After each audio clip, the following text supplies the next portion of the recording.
جیسا نظریہ رکھتا ہے اسی کے مطابق پھر اس کے جوارح، اس کے اعضاء سے کام جو ہے ظاہر ہوتے ہیں۔ تو رسول اللہ صلی اللہ علیہ وسلم کا کام یہ تھا کہ دلوں سے وہ کفر اور شرک اور پھر اس کے نتیجے میں پیدا ہونے والی جتنی بھی خرابی اور بگاڑ ہے اس کو نکال کے باہر کریں، اور ان کی جگہ پہ دل میں،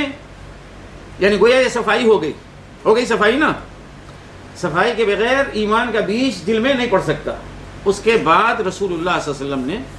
ایمان سکھلایا، یا جو مسلمان جس طرح سے بھی ایمان لاتا ہے گویا کفر اور شرک کو ہٹا کے یا اپنے دل کو کفر اور شرک سے پاک کر کے وہ ایمان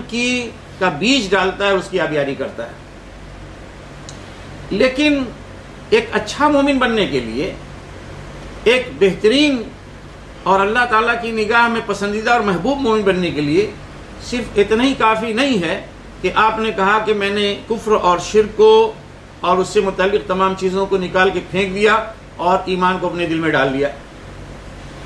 بلکہ ایمان اب ایک مضبوط درخت بننے کے لیے اس بات کا محتاج ہوتا ہے کہ آپ اس کی دیکھ بھال کرتے رہیں اور اسے قوت اور طاقت فراہم کرتے رہیں، جس طرح سے کسان اپنی فصل کو اس کے پودے نکلنے کے بعد اس کی سینچائی کرتا ہے اور اس میں کھاد ڈالتا ہے اور اسے تمام بیرونی خطرات سے بچاتا ہے۔ بہت ساری چیزیں فصل میں آفتیں آتی ہیں، ان آفتوں سے اپنی فصل کو بچاتا ہے، پوری کوشش کرتا ہے، اور ساتھ ہی ساتھ ہر وہ ممکن چیز جس کی اس فصل کو ضرورت ہے وہ فراہم کرتا رہتا ہے، تو بہترین فصل آتی ہے۔ ٹھیک یہی حال انسان کا بھی ہے کہ وہ ایمان کا بیج ڈالنے کے بعد اس کے لیے یہ بات ضروری ہو جاتی ہے کہ ایمان وہ ایک مومن کی زندگی میں، انسان کی زندگی میں عملاً وہ نظر آئے اور طاقتور ہو۔ اس کے لیے ضروری ہوتا ہے کہ وہ اس کی آبیاری کرے اور اسے وہ غذا فراہم کرے کہ جس سے ایمان مضبوط ہو۔ چنانچہ رسول اللہ صلی اللہ علیہ وسلم نے جو کچھ بھی بتلایا اور سکھلایا، چاہے وہ قرآن سے سکھلایا چاہے اپنی حدیث سے، وہ عبادات کی شکل میں، یہ تمام عبادات اگر آپ دیکھیں تو ان کا مقصد یہی ہے کہ انسان کی، اس کے دل کی مزید صفائی، اس کے نفس کی، اس کی روح کی تطہیر اور پاکیزگی، چاہے وہ نمازیں ہوں، چاہے وہ روزے ہوں، چاہے وہ انفاق فی سبیل اللہ ہو، یا ذکر الہی ہو، تسبیحیں ہوں، استغفار ہو، توبہ ہو، یہ تمام چیزیں کیا ہیں؟ اسی مقصد کے لیے ہیں کہ انسان کا تزکیہ ہو، اس کے نفس کا تزکیہ ہو، تاکہ وہ بہتر سے بہتر اور خوب سے خوب تر انسان بن سکے۔ چنانچہ کسی نے کہا ہے کہ تزکیہ جو ہے نا، it is road to excellence, یا اس کی تعریف یہ بھی کی گئی ہے کہ اسٹرگل ٹو دا ایکسلنس، بہتری اور خوبی کی طرف آگے بڑھنا، اس کے لیے جد و جہد کرنا، مستقل جو ہے اور پہم عمل کرتے رہنا کہ انسان خوب سے خوب بنتا جائے اور ترقی کرتا جائے۔ یہی حقیقت میں کیا ہے؟ تزکیہ ہے۔ تو یہ تزکیہ، ایک چیز تو واضح ہو گئی کہ انبیاء علیہ السلام کی بعثت کا مقصد رہا ہے۔ دوسری چیز یہ معلوم ہو جانی چاہیے کہ یہ ہر مومن کی انفرادی ناگزیر ضرورت ہے، اس لیے کہ اس کی آخرت کی کامیابی، اس کا فوز و فلاح کا انحصار تزکیہ پہ ہے۔ اور تیسری چیز یہ بھی معلوم ہو جانی چاہیے کہ تزکیہ یہ قرآن و سنت سے باہر کی کوئی چیز نہیں ہے، بلکہ قرآن اور سنت کے اندر کی چیز ہے۔ اس کے وسائل بے شمار ہیں، چند ایک کی طرف اشارے ہو چکے ہیں، لیکن یہ تمام چیزیں حقیقت میں کیا ہیں کہ جو وسائل ہیں ان کو اچھی طرح سے سمجھنے اور ان کے مطابق اپنی ٹریننگ اور تربیت کی ضرورت ہے۔ مثال کے طور پر جو تزکیہ میں یعنی جو چیزیں ممید و معاون ثابت ہوتی ہیں، ہم یہ دیکھیں اور یہ ایک یعنی وہ کہہ لیجیے کہ معیار ہے، میزان، اس سے ہم جانچ بھی سکتے ہیں کہ ہم نمازی، ہم مسلمان ہیں،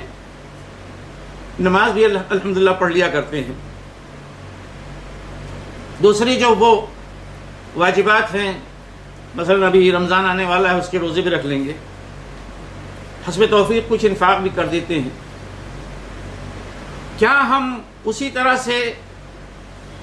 اپنے دلوں میں ایمانی حرارت اور گرمی جو ہے محسوس کرتے ہیں، جیسا کہ ہم قصے صحابہ کرام کے اور اپنے اسلاف کے سنتے ہیں؟ یا اہل ایمان کی اور متقی لوگوں کی صفت یا ان کا وصف جو ہے قرآن شریف بیان کرتا ہے کہ ان کے سامنے جب اللہ کا ذکر کیا جاتا ہے تو ان کے دل لرز جاتے ہیں، کانپ جاتے ہیں؟ یا ان کے سامنے آخرت کا تذکرہ ہوتا ہے تو ان کی آنکھیں جو ہے وہ خوف خدا سے چھلک پڑتی ہیں؟ ظاہر ہے کہ اس طرح کی کیفیت ہمارے ہاں نہیں پیدا ہوتی. تو جو عملی تزکیہ ہے اس کا مقصد یہی ہوتا ہے کہ وہ کیفیت پیدا کی جائے، وہ کیفیت ہمارے اندر ہونی چاہیے. یعنی ہم اس بات کو اولاً محسوس کریں کہ واقعتاً ہمارے اندر کمی ہے. ہم یہ سمجھتے رہیں کہ ہم نے نماز پڑھ لی اور یہ درس بھی ہم نے کر لیا، بیٹھ گئے اور دو چار کوئی گفتگو ہوئی، چاہے گفتگو خود کی اور یا سنی، بس اتنا ہمارا کام ہو گیا. لیکن جب آئے تھے اس وقت نہ تو دل میں کوئی گرمی تھی اور نکلے ہیں تو بھی ویسے ہی ٹھنڈے ہیں. جبکہ ہم اپنے اسلاف کے بارے میں سنتے ہیں تو اس طرح سے آتے ہیں کہ آؤ تعالوا نؤمن ساعة، آؤ ایک گھڑی کے لیے ایمان لائیں، یعنی اپنے ایمان کی تجدید کر لیں. بیٹھا کرتے تھے صحابہ کرام، تابعین، تو کسی مجلس میں بیٹھے، اٹھنے سے پہلے کہ اچھا بھائی اپنے ایمان کی تجدید کر لیں، تو سورہ والعصر کا مطالعہ کر لیتے تھے. کچھ نہیں تو انہیں ان کی مجلسوں میں، ان کے ماحول میں یہ احساس ہوتا تھا کہ مثلا فلاں شخص بہت ہی خدا ترس ہے، چلو اس کے ہاں مجلس میں جا کے بیٹھ لیتے ہیں. کوئی ضرور نہیں کہ جا کے وہاں پہ پوچھیں، مجرد کچھ لوگ ہوا کرتے ہیں، ان کے ہاں جا کے بیٹھے، ان کی صحبت میں انہوں نے کچھ درس دیا، کچھ فرمایا، کسی نے سوال کیا سنا یا خود ہی سوال کیا سنا، تو ان کی کیفیت سے انسان متاثر ہو کے اس کے اندر بھی وہی یعنی کیفیت ہوتی تھی، یا خوف خدا، محبت خدا پیدا ہوتی جیسے ان کے ہاں ہے. دیکھیں یہ بات جان لیجئے کہ انسان اور انسان میں فرق ہے. بعض لوگوں کی حیثیت واقعتاً ایسی ہوتی ہے کہ مثلا یعنی وہ اللہ کے فضل و کرم سے تربیت کر کے، چاہے وہ دعویٰ کریں نہ کریں، اس مقام پہ ہو جاتے ہیں کہ جہاں پہ مثلا آپ دیکھیں کہ برف یا آگ، یہ صرف اپنی جگہ پہ برف ٹھنڈی نہیں ہوتی بلکہ اپنے آس پاس کی چیز کو کیا ہے، ٹھنڈا کرتی ہے. گرمی، آگ جو ہے صرف خود میں گرم ہوتی بلکہ اپنے آس پاس کو وہ جلاتی ہے. تو وہ انسان جو خوف خدا سے، محبت خدا سے بالکل بھرپور اور معمور ہوتا ہے، جب اس کے پاس لوگ بیٹھتے ہیں تو اس کی گرمی یا اس کی سردی جو ہے کیا وہ محسوس کرتے ہیں. تو لوگ بیٹھا کرتے تھے. یہ اہتمام ہمارے ختم ہو گیا. اب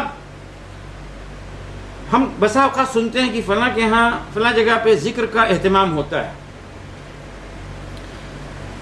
تو ایک تو ذکر وہ ہے جو صوفیہ کے ہاں جو اہتمام ہوتا ہے، حقیقت میں وہ بالکل بے معنی سی چیز ہے. اگر وہی سیکھنا ہے تو بابا گرودیو کے ہاں جا کے بیٹھ کے سیکھ لیں. وہ کیا ہوتا ہے، بس ایک سوچ ہے بھائی مثلا کیا ہے، یہاں سے نکالے بھائی شروع کرو، اور انہوں نے مقامات طے کیے ہیں، یہ ہے یہ ہے یہ ہے یہ ہے وغیرہ وغیرہ. پھر ناف ہے، 7-8 جگہیں کچھ ہیں. یہ بالکل اس کا تعلق کیا ہے، یوگ سے ہے، اور یوگا کو جو ہے تصوف میں داخل کر دیا ہے، قدیم زمانے سے چلا آ رہا ہے. تو انہوں نے کہا اللہ ہو، یہ ایک وہ ہے ایکشن ہے، اللہ ہو، اس سے اللہ کی یاد نہیں بچتی ہے. ان کا کہنے کا مطلب، ان کا فلسفہ یہ، یوگ کا فلسفہ یہ ہے کہ یہ کچھ سینسیٹیو وہ جو ہے نا جگہیں ہیں،